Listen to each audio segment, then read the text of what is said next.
এখন সুখদেব গোস্বামী বলছেন, কৃষ্ণ শাসিত কশ্চিৎ,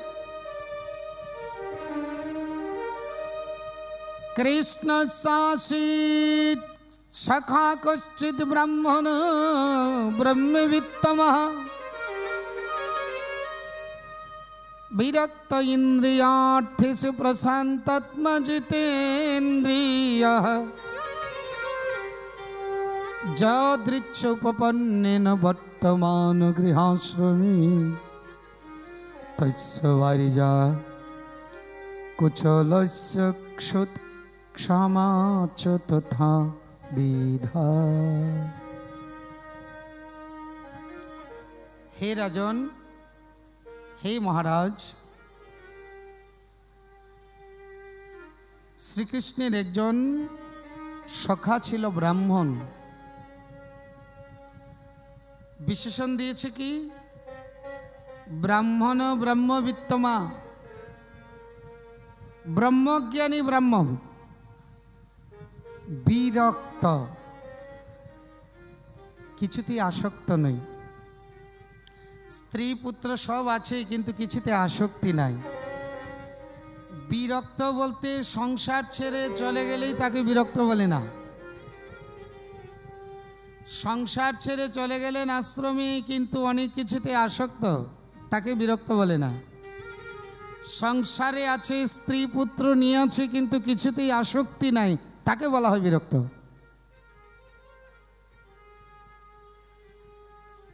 তো সুদামা হয়েছে বিরক্ত। স্ত্রী আছে, পুত্র আছে কিন্তু কোনো কিছুতে আসক্তি নেই।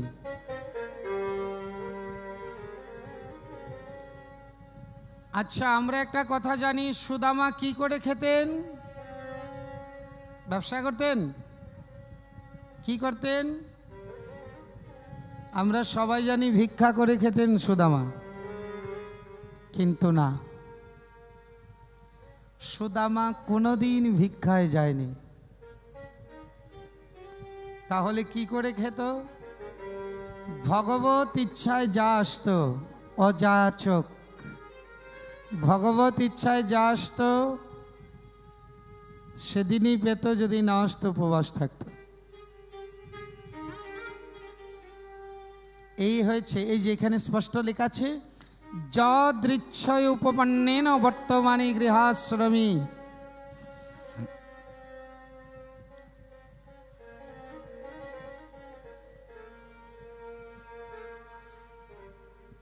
যদিচ্ছাক্রমে লব্ধ বস্তুর দ্বারাই সন্তুষ্ট থাকতেন। ভগবানের ইচ্ছা যা আসে তাই, অন্য কিছুর আশা করতেন না। কিন্তু অর্থের অভাবে জীর্ণ পুরাতন বস্ত্র ধারণ করতেন, কোনোদিন ভালো বস্ত্র ধারণ করতে পারেনি। স্ত্রীও কোনোদিন একটি ভালো শাড়ি পরতে পারেনি। তিনিও প্রতি সময় ক্ষুধায় নিত্য কাতর।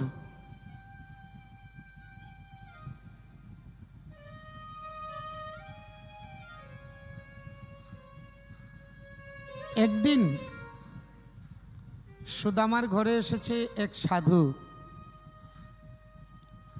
সাধু এসে দেখছে সুদামার যে অবস্থা, বৃষ্টি যদি পড়ে তাহলে বাইরের আগে ঘরেই পড়ে, রাত্রিবেলা ঘর থেকে চাঁদ নক্ষত্র তারকা সব দেখা যায়, গোনা যায়।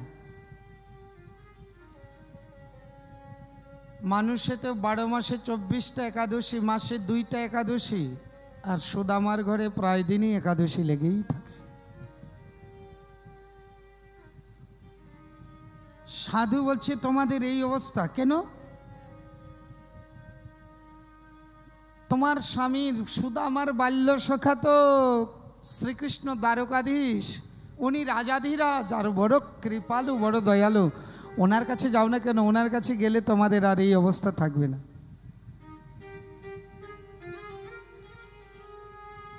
এতদিন ধরে সুদামা বলেনি স্ত্রীর কাছে যে শ্রীকৃষ্ণ বাল্য সখা, কিন্তু দেখবেন আজকাল কেউ যদি মন্ত্রীর সাথে পরিচয় থাকে তো মন্ত্রীর সাথে ছবি উঠিয়ে ঘরের এমন জায়গায় রাখবে যেন সবাই এসে দেখে, ওরে বাপরে মন্ত্রীর সাথে ছবি উঠেছে, যেমন তেমন ব্যক্তি না। কিন্তু শ্রীকৃষ্ণের সাথে যে তার সখ্যতা স্ত্রীর কাছেই বলে নাই, ওই আজকে সাধু এসেছে তাই বলেছে। একদিন সুশীলা সুদামার কাছে গিয়ে বলছেন, পতিব্রতা পতিগ্রাহ ম্লায়তা বদনয়ন দরিদ্রা সিদ মানস বেপমনাভিগম্য।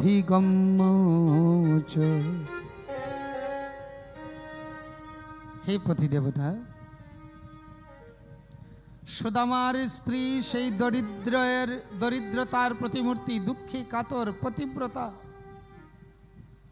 পতিদেবতার কাছে বিষণ্ণ হয়ে বলছে, এই দেখুন সুদামাকে যখন বিশেষণ দিয়েছে তখন বলেছে ব্রহ্মণ ব্রহ্মবিত্তমঃ বিরক্ত ইন্দ্রিয়ার্থেষু প্রশান্তাত্মা জিতেন্দ্রিয়, কিন্তু সুদামাকে দরিদ্র বলেনি।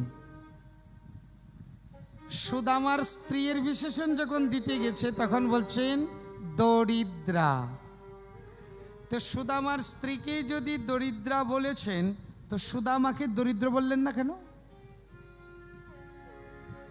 এখন প্রশ্ন হয়েছে দরিদ্র কাকে বলে? যদি কিছু নাও থাকে আর তার মনের মধ্যে সন্তোষ, তাকে দরিদ্র বলে না। আর যদি কারো কোটি কোটি থাকে, সে যদি ভাবে আরো চাই আরো চাই, পেট ভরলো না আরো চাই আরো চাই, সে কোটি কোটি পতি হলেও সে দরিদ্র।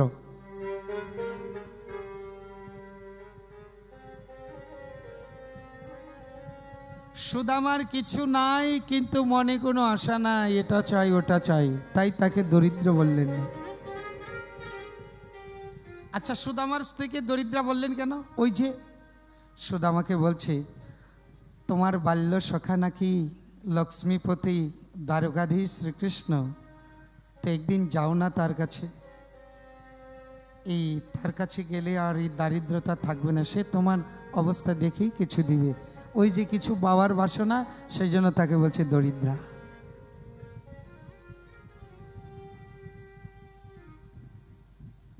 এখন আপনাদের প্রশ্ন জাগে, ভগবানের নাম করে যদি এই অবস্থা হয় তাহলে আর কে ভগবানের নাম করবে গো? শ্রীকৃষ্ণের ভজন করার পর যদি সুদামার মতো আমাদের অবস্থা হয় তাহলে কে আর ভগবানের ভজন করবে? এই কথা জেনে কেউ ভাববেন না। সুদামা যে কেন এত দরিদ্র সেটার প্রসঙ্গটা আমি বলছি।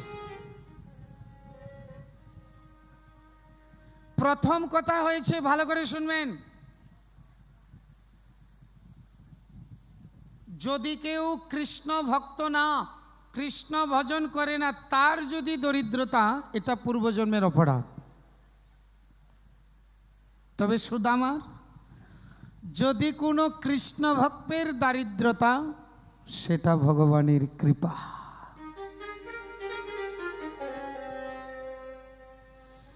ভগবান বলছে আমি যাকে কৃপা করি তার সর্বস্ব হরণ করে লই, এটা ভগবানের কৃপা। আরেকটা কথা কি জানবেন? অনেকে বলবেন আমার ভালো ঘর নাই, ভালো মন্দির নাই, কি করে ঠাকুরকে দিব? যেদিন ভালো একটা মন্দির করতে পারবো, ভালো একটা ঘর করতে পারবো, ওই দিন ঠাকুরকে খুব দিব। এই ধারণাটা নিতান্ত ভুল।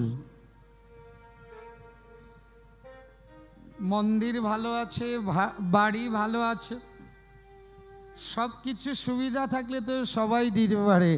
অসুবিধায় থেকে যে ভগবানকে দেয় সে হয়েছে ভগবানের বড় ভক্ত। এরকম অনেক দৃষ্টান্ত আছে। প্রায়ই দেখা যায়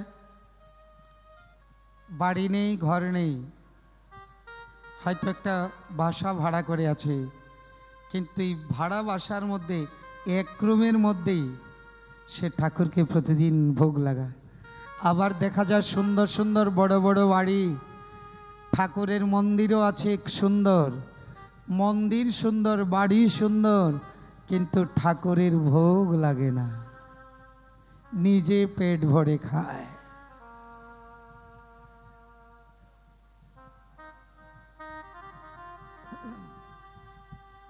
সুদামা বলছে, দেখো সুশীলা, ভালোবাসা ভক্তি মানে কিছু চাওয়া নয়।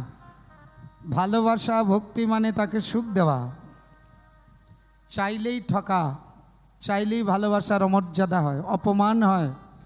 ভালোবাসা মানে তার থেকে পাওয়া নয়, ভালোবাসা হচ্ছে তাকে সুখ দেওয়া। আজকাল জগতের যে ভালোবাসা, কি বলবো, এইগুলো তো ভালোবাসার নাম মাত্র, কিন্তু সব উল্টো। মাত্র ভালোবাসার নামে স্বার্থ সিদ্ধি, কপটতা, ছলনা।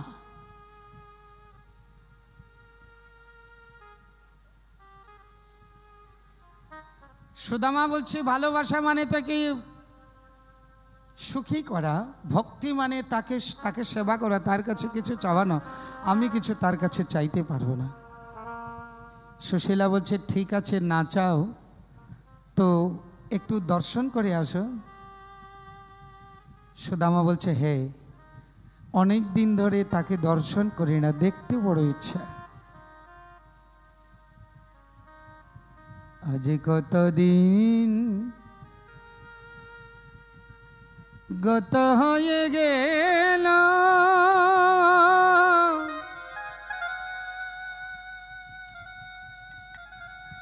আমি আমার প্রাণ সখা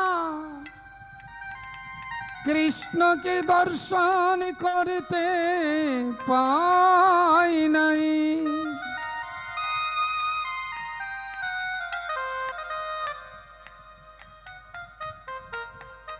সেই গুরুগৃহে দেখা হয়েছিল, আজ কতদিনই ধরে তার দেখা নাই। মনটা বড় ছটফট করছে, কিন্তু যাব যে, ঘরে তো কিছু নাই, কি নিয়ে যাব?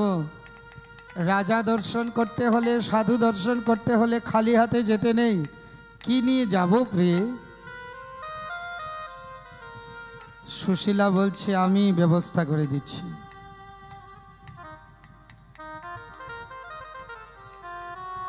ওই সুশীলা আজকে পাশের কোনো ব্রাহ্মণ বাড়ির থেকে যাচিত্বা চতুর্মুষ্টিন বিপ্রাণ পৃথক তণ্ডুলান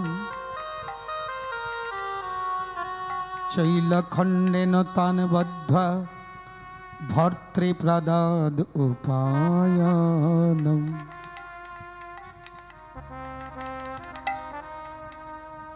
কোনো প্রতিবেশী ব্রাহ্মণের ঘর থেকে 4 মুষ্টি চিড়ে ভিক্ষা করে এনেছে, কিন্তু দিবে কিসে কোনো পাত্র নেই। একটা ছেঁড়া কাপড়, কত জায়গায় যে ছেঁড়া, কোনো সীমা নেই। কয়েক জায়গায় কয়েক ভাঁজ করে সেই ছিঁড়া বস্ত্রে চিড়েগুলো দিয়ে আর পুটলি বেঁধে বলছে, নিয়ে যাও স্বামী, নিয়ে যাও, এই চিড়ে নিয়ে তোমার সখাকে দাও। সুদামা কৃষ্ণ দর্শনের আশে ঘর থেকে বাহির হলেন। মনে মনে নিবেদন করছেন, মনে মনে নিবেদন করছেন, হে গোবিন্দ, হে সখা, এই অধম ব্রাহ্মণ তোমার দর্শনের জন্য বেরিয়েছে, তুমি দেখা দিও, কতদিনই ধরে দেখি না। আখিয়া हरि दर्शन की पियासी, हरि दर्शन की पियासी। आखिया अखिया हरि दर्शन के प्यासे, हरि दर्शन के प्यासे। देखो चाहत कोमल नयन को, देख चाहत कमल नयन को, निशिदिन रहत उदास। अखिया हरि दर्शन की पियासी, अखिया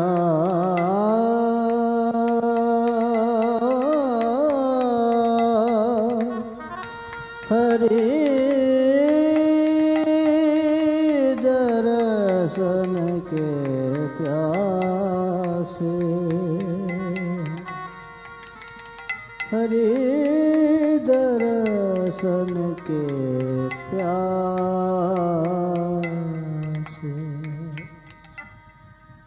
केशर तिलक मोतिन की माला, केशर तिलक मोती की माला, वृंदावन के वासी, वृंदावन के वासी।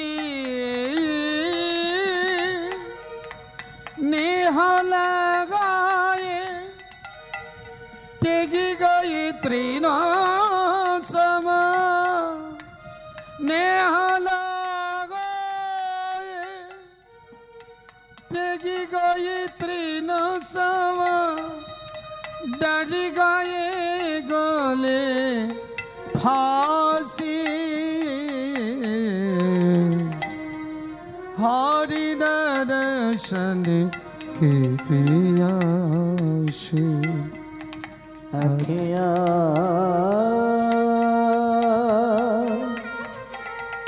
हरि दर्शन के प्यासे, हरि दर्शन के प्यासे। काहो के मन की को जानता, ताहू के मन के को जाना, लगन के मन हंसी, लोगन के मन हासी। सूरदास प्रभु तुम्हारे दरस बिना, सूरदास प्रभु तुम्हारे दरस बिना, सूरदास प्रभु तुम्हारे दरस बिना।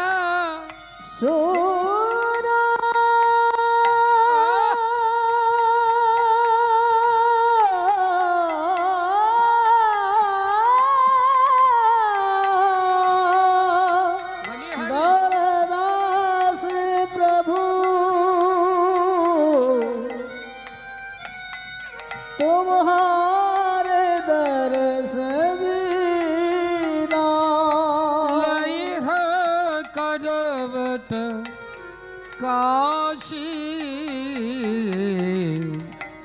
हरि दर्शन के प्यास अखिया हरि दर्शन के प्यास अखिया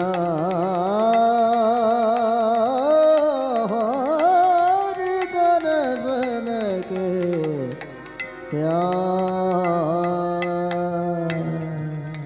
কতদিন ধরে তোমাকে দেখি না, আজ তোমার দর্শনের জন্য ঘর থেকে বাহির হয়েছি, তুমি আমাকে যেন বঞ্চিত করো না। কতদিন ধরে দেখি না হে গোবিন্দ। কৃষ্ণ কৃষ্ণ কৃষ্ণ বলে বলে আর ঘরের বাহির হয়েছে, রাস্তায় চলছে আর কৃষ্ণ কৃষ্ণ বলে বলে নয়নের জলে ভাসছে। এক জায়গায় গিয়ে ক্লান্ত শ্রান্ত হয়ে পড়ে বৃক্ষের নিচে পরিশ্রান্ত হয়ে আর তন্দ্রা এসে গেছে। ভগবান ভক্তের কষ্ট দেখে এমন লীলা করলেন, তন্দ্রার থেকে উঠে দেখে দ্বারকায় পৌঁছে গেছে। দেখে চতুর্দিকে অট্টালিকায় অট্টালিকা। কাউকে জিজ্ঞাসা করেছে, হ্যাঁ গো, শ্রীকৃষ্ণের অট্টালিকাটা কোন দিকে?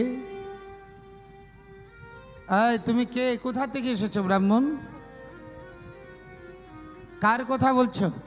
বলছে তোমাদের দ্বারকার যে রাজা, তো দ্বারকার রাজার কথা কি এরকম বলে? বলতে হবে রাজাধিরাজ দ্বারকাধীশ ভগবান শ্রীকৃষ্ণচন্দ্র, এইভাবে বলতে হবে। ওহো, ভুল হয়ে গেছে। তো কোন দিকে তার গৃহটা? বলে ওই যে অট্টালিকা, 60টি দরজা পার হয়ে যেতে হবে তার কাছে। কে হয় তোমার? আমার বাল্য সখা।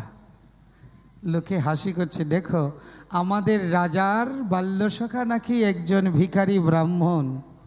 আরে রাজার বন্ধু হবে রাজা, রাজার বন্ধু কোনোদিন ভিখারি হয়? সুদামা নয়নের জলে ভাসছে আর মনে মনে ভাবছে, ঠিকই তো আছে, ঠিকই তো আছে, রাজার বন্ধু তো রাজা হয়, কিন্তু আমি কি করে তার বাল্য সখা? সে কি পরিচয় দিবি?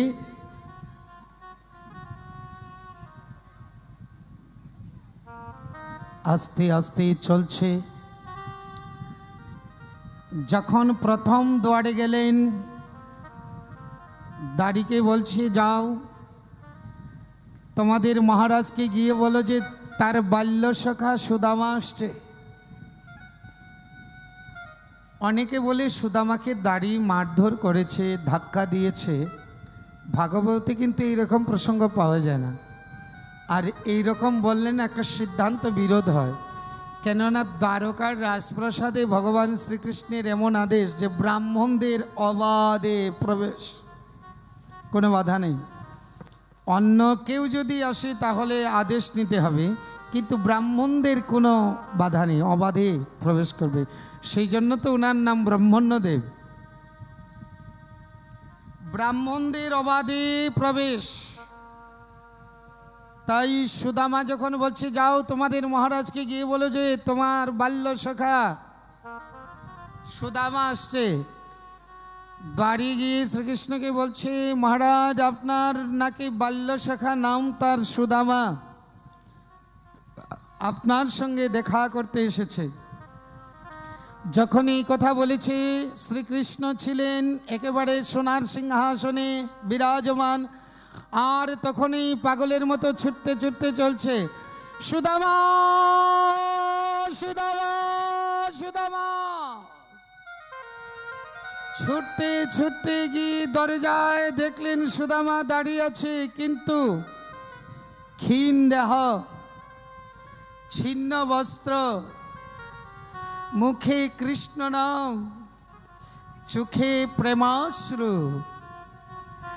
সুদামাকে দেখেই ভগবান বুঝতে পারলেন, সুদামা তোমার কি অবস্থা। বুকে জড়িয়ে ধরলেন, এতদিনে আমার কথা মনে হয়েছে সুদামা। বুকে যখন জড়িয়ে ধরলেন সুদামার চোখের জলে, আরে আমাকে দরিদ্র বলে আমাকে একটু দ্বিধাবোধ করলেন না, উনি বুকে জড়িয়ে ধরলেন। প্রভু, সেই জন্যই তোমাকে সবাই বলে ভক্তাধীন ভগবান ভক্তবাঞ্ছা কল্পতরু। সুদামার চোখের জল গোবিন্দের অঙ্গে পড়ছে। সুদামার হাত ধরে টেনে টেনে নিলেন, হাতে ধরে টেনে নিয়ে ভগবান যে সিংহাসনে বসে, সোনার সিংহাসন, সেই সিংহাসনে বসালেন। সবাইকে বললেন, রুক্মিণী সত্যভামাকে বললেন, যাও জল নিয়ে আসো, ব্রাহ্মণের চরণ ধৌত করতে হবে। চরণ। সুদামার চরণ রাখবে কোথায়? একখানা সোনার পাত্রে রাখলেন। সোনার পাত্রে রাখলেন, চরণ ধৌত করবে কি? সুদামার চরণের যে অবস্থা দেখলেন, রাস্তায় আসতে আসতে কত জায়গায় হোঁচট খেয়েছে, পায়ে যে কত জায়গায় ক্ষত হয়ে গেছে, কত জায়গায় পায়ে কাটা ফুটে আছে। সুদামার পায়ের অবস্থা দেখে গোবিন্দ আর ঠিক থাকতে পারলেন না।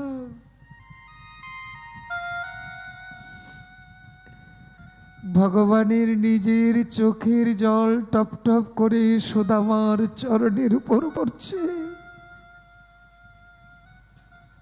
সুদামা, আমাকে দর্শনের জন্য তুমি এত কষ্ট করে এসেছ, আমি তো হেরে গেলাম সুদামা। আমি কথা দিয়েছিলাম যে আমাকে যতটুকু ভালোবাসি আমি তাকে ততটুকু ভালোবাসি, কিন্তু হলো না।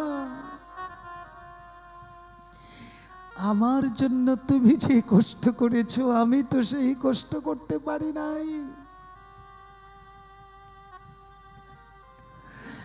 ভগবান নিজে একটা একটা করে সুদামার পায়ের কাটা খুলছে, জল দিয়ে ধৌত করবে কি? ভগবানের চোখের জলেই সুদামার চরণ ভিজে গেছে।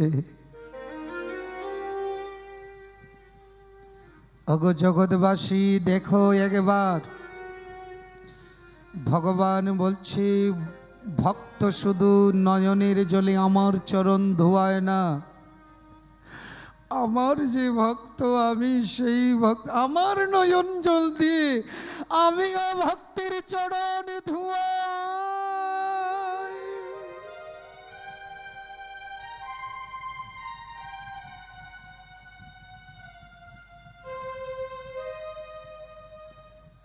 সুদামা, আমি হেরে গেলাম তোমার কাছে। চোখের জল টপ টপ করে পড়তে আছে সুদামার চরণে। চরণ ধোয়ালেন, পালঙ্কে বসিয়ে চরণ চাপালেন, পাদসেবা করলেন। সুদামা, গুরুগৃহের কথা মনে আছে? হে সখা, এই কথা কি ভুলেই যাওয়া যায়? এই কথা কি ভোলার কথা? দুজন একসাথে কত কিছু না করলাম। আচ্ছা সুদামা, যেদিন গুরুমাতা পাঠিয়েছিল বনে কাঠ কুড়াতে, সেই দিন যে রাত্রে ঝড় বৃষ্টি এসেছিল, সেই রাতের কথা মনে আছে? হে সখা, সেই রাত তো আমাদের জীবনের চিরস্মরণীয়। সেই রাতের কথা কি ভোলা যায়? আচ্ছা সুদামা, নিশ্চয়ই বিয়ে করেছ? হ্যাঁ। আচ্ছা, তোমার স্ত্রী আমার জন্য কিছু দিয়ে দেয়নি? সুদামা ভাবছে তোমাকে কি করে দেই? এই শুকনো চিরা। তোমাকে কত ভক্ত কত উত্তম উত্তম দ্রব্য নিবেদন করে, আর আমি এই শুকনো চিড়ি তোমার মুখে কি করে দেই? সুদামা সংকুচিত হচ্ছে। দেখি দেখি এই তোমার কক্ষে এটাকে, না না না না কিছু না, আরে দেখি না, না কিছু না কিছু না, আরে দেখতে দাও না। ভগবান জোর করে ধরে, আর সুদামার কক্ষের থেকে যখন পুটলাটা খুললেন, ভগবানের আরো নয়ন জলে ভেসে যেতে লাগলেন। দেখলেন কি, চিড়েগুলো তো আছে, কিন্তু যে বস্ত্রটা দিয়ে বাঁধা সেই বস্ত্র যে কত জায়গায় ছেঁড়া। আর চিড়েগুলো,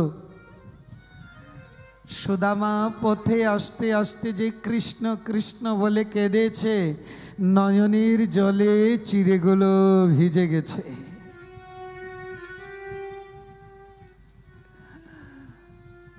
ভগবান সুদামার সেই এক মুষ্টি চিরা মুখে দিলেন।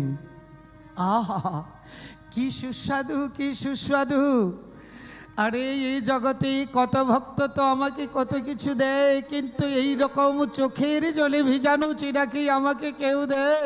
সুদামা, আমি তো জীবনে কত কিছু খেয়েছি, কিন্তু এই রকম আর কোনোদিন খাইনি।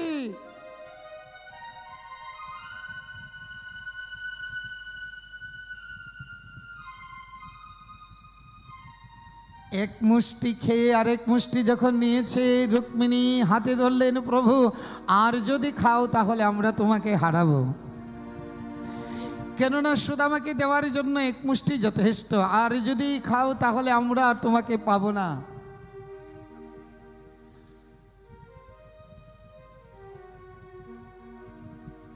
এখানে একটা মূল প্রসঙ্গ রয়েছে। সুদামা কেন এত দরিদ্র থাকবে?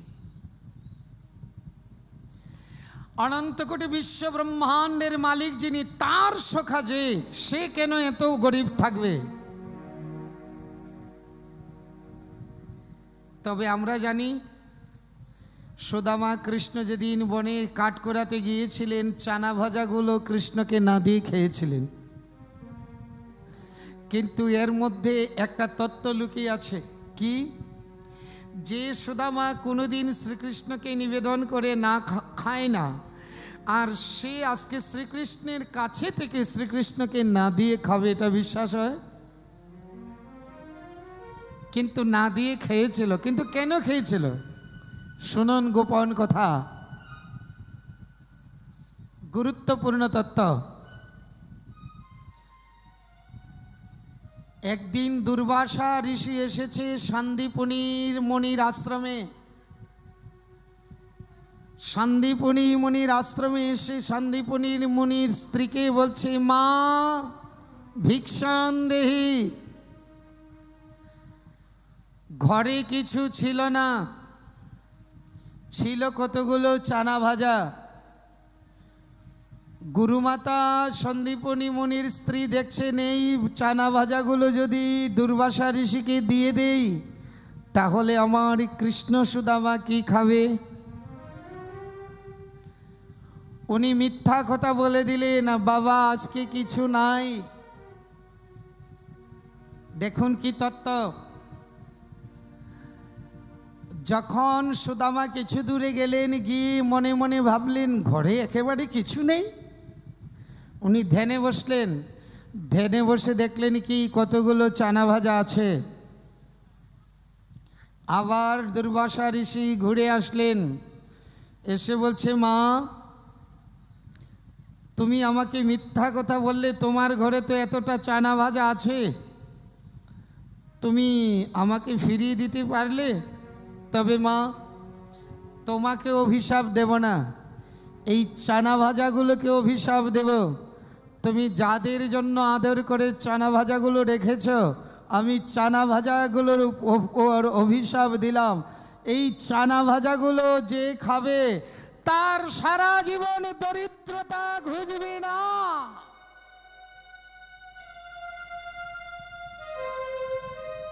তার সারা জীবন দরিদ্রতা ঘুচবে না, শুনেছে সুদামা। আর ওই চানা ভাজাগুলোই সুদামার কাছে দিয়ে দিয়েছিল, যাও তোমরা বনে কাঠ কুড়াতে যাও। বনে গিয়েছে, সন্ধ্যাবেলায় ঝড় বৃষ্টি নেমেছে, সারা রাত আর আসতে পারেনি। ক্ষুধাও লেগেছে, তো ক্ষুধা লাগলে তো দুইজনে ভাগ করেই খাবে, দুইজন তো একসাথেই। কিন্তু সুদামা মনে মনে ভাবছে, সখা এই চানা ভাজাগুলোর উপর অভিশাপ, যে খাবে তার সারা জীবন দারিদ্রতা ভোগ করতে হবে। তোমার তো অনেক বড় বড় কাজ করতে হবে, কিন্তু তোমার যদি সারা জীবন দারিদ্রতা থাকে তাহলে তো এইসব কাজ হবে না। সখা, হে কৃষ্ণ, তুমি আমার অপরাধ ক্ষমা করো, আমি অভিশাপ বস্তু তোমাকে খেতে দিব না। দেখুন ভালোবাসা কাকে বলে, বন্ধু কাকে বলে। সুদামা বলছে, কৃষ্ণ, যদি দারিদ্রতা ভোগ করতে হয় আমি সারা জীবন দারিদ্রতা ভোগ করব, কিন্তু তোমাকে দারিদ্রতা ভোগ করতে দিব না। কেমন বন্ধুত্ব, কেমন ভালোবাসা! একজনকে সারা জীবন খুশি করতে, আরেকজন সারা জীবন দারিদ্র্যের সাথে পাল্লা লড়ছে, একে বলা হয় ভক্তি। তাই ভগবান শ্রীকৃষ্ণ যদি সুদামাকে কিছু দেয় তাহলে দুর্বাসা ঋষির বাক্য লঙ্ঘন হয়ে যাবে, সেই জন্য সুদামাকে কিছু দিতে পারছে না। আরেকটা কথা হয়েছে, যারা শুদ্ধ ভক্ত তারা ভগবানের কাছে কিছু চায় না, ভগবানের কাছে চায় না। ভগবান যদি কিছু দিতে চায় তাও তারা নেয় না। দৃষ্টান্ত, রাকা বাকা নামে স্বামী স্ত্রী, দুইজন অনন্য ভক্ত। একদিন নামদেব ভগবানকে বলছেন, তুমি তোমার ভক্তকে এত কষ্ট দাও কেন গো? এ নামদেব, আমি কি করে কষ্ট দিই? বলছে যে রাকা বাকা তোমার অনন্য ভক্ত, তো তুমি তাদের কষ্ট দাও কেন? তাদেরকে এমন কিছু দিতে পারো না যে তারা সুখে দিন কাটাতে পারে? ভগবান বলছে, আমি তো তাকে দিতে চাই, কিন্তু তারা যে নেই না, আমি কি করব? নামদেব বলছে, আমি এটা মানলাম না। ভগবান বলছে, তাহলে তুমি আমার সঙ্গে চলো। রাকা বাকা প্রতিদিন বনে কাঠ কেটে বাজারে বিক্রি করে যা পায় তাই দিয়ে গোবিন্দের সেবা ভোগ লাগিয়ে প্রসাদ পায়। যেদিন না পায় সেদিন উপবাস থাকে। ভগবান নামদেবকে নিয়ে ওই রাকা বাকা যে পথে যাবে, এই জঙ্গল পথের মধ্যে অনেকগুলো সোনার মোহর, কিছুটা রাস্তায় কিছুটা জঙ্গলের ভিতরে ফেলে দিয়ে রেখেছে। তো স্বামী আগে গেছে, স্বামী আগে যাওয়ার সময় দেখছে যে রাস্তার মধ্যে অনেকগুলো সোনার মোহর, কার ধন কে ফেলে গেছে। স্বামী কি করছে, মাটি দিয়ে সোনাগুলোকে ঢাকছে, যদি আমার স্ত্রী পিছন দিকে আসছে, যদি তার প্রতি তার লোভ হয়ে যায়। তাই তার স্ত্রী যেন না দেখে, রাকা বাকা স্বামী স্ত্রী তো স্ত্রী যেন না দেখে মাটি দিয়ে ঢাকছে। এমন সময় স্ত্রী এসে উপস্থিত, বলছে, স্বামী এ কি করছো? মাটি দিয়ে কেন মাটিকে ঢাকছো? স্বামী বলছে, বাবা, আমার থেকে তুমি আরো 2 হাত আগে। আমার চোখে এটা সোনার, এটা মাটি, মাটি দিয়ে সোনা ঢাকছিলাম, আর তোমার চোখে 2টাই মাটি। তুমি তো আমার থেকে অনেক আগে। চলো চলো, এগুলা কার ধন, কে ফেলে গেছে, আমরা আমাদের কাজে যাই। ভগবান নামদেবকে বলছে, এই দেখছো, আমি ওদেরকে দিলেও ওরা নেয় না। দেখো এই সোনার মোহর নিলে তাদের আর কোনো কষ্ট থাকতো? আমি কি করে ওদের দুঃখ দূর করি? ঠিক আছে, সোনার মোহর তো নিল না, ওরা বনে কাঠ কাটে, তাই আমি বনে গিয়ে কাঠ কেটে শুকনো কাঠগুলো একটু আঁটি বেঁধে রেখে দেই, তাহলে ওদের একটু কষ্ট কমবে। দেখুন ভগবান ভক্তের জন্য কি করে। হায় রে ভক্তের ভগবান, ভগবান বনের মধ্যে গিয়ে আর শুকনো শুকনো কাঠগুলো কুড়িয়ে কুড়িয়ে আঁটি বেঁধে রাখছে, যেন রাকাবাকা এসেই নিয়ে যেতে পারে। রাকাবাকা যখন বনের মধ্যে প্রবেশ করলেন, প্রবেশ করে দেখে কি সব কাঠ, শুকনো কাঠ আজকে যেন আঁটি বেঁধে নিয়েছে। স্বামী স্ত্রী আলোচনা করছে, দেখো আমাদের আগে এসে কে যেন এই কাঠ কুড়িয়ে নিয়েছে, আজকে মনে হয় আমাদের উপবাসেই থাকতে হবে, আজকে আমাদের উপবাসেই থাকতে হবে। কেন থাকতে হবে জানো? এই যে ধন দর্শন করেছি, এই ধন দেখার পরিণামে আজকে আমাদের উপবাস থাকতে হবে। ভগবান নামদেবকে বলছে, দেখো নামদেব, ওদেরকে কষ্ট দূর করতে চেয়েছিলাম, আরও ওদের কষ্ট বেশি হয়ে গেল, ওরা আর আজকে এই কাঠ নেবে না, আজকে উপবাস থাকবে। বলো আমি কি করে তাদেরকে দেই? ভগবান ভক্তকে দিতে চাইলেও ভক্ত তা নেয় না, সুদামাকে দিতে পারছে না, বা সুদামা কিছু নিতে চাইছে না।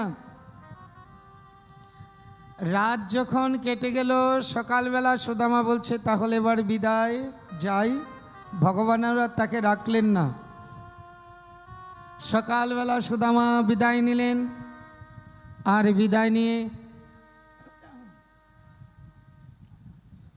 রওনা যখন দিলেন, রাস্তার মধ্যে শুধু একই স্মৃতি, আমাকে জড়িয়ে ধরলো, আমার চরণ ধোয়ালো, কি সম্মানটা না করলো,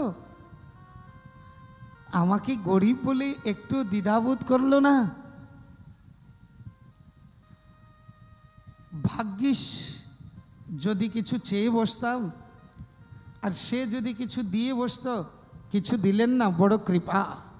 ভগবান যেন বলছে, আরে সুদামা তুমি কিছু না বললেও আমি তো অন্তর্যামী, যদি ভক্তের অন্তরের কথা না জানতে পারি তাহলে কিসের অন্তর্যামী?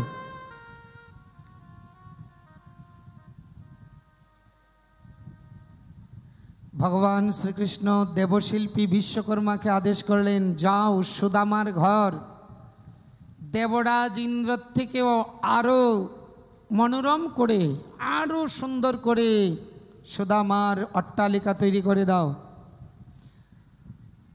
ভগবানের আদেশে বিশ্বকর্মা এসে সুদামার কুটিরে উপস্থিত। সুশীলা দেখলেন একজন দিব্য পুরুষ, বসতে দিলেন। বলছেন, কে আপনি, কি সেবা করতে পারি?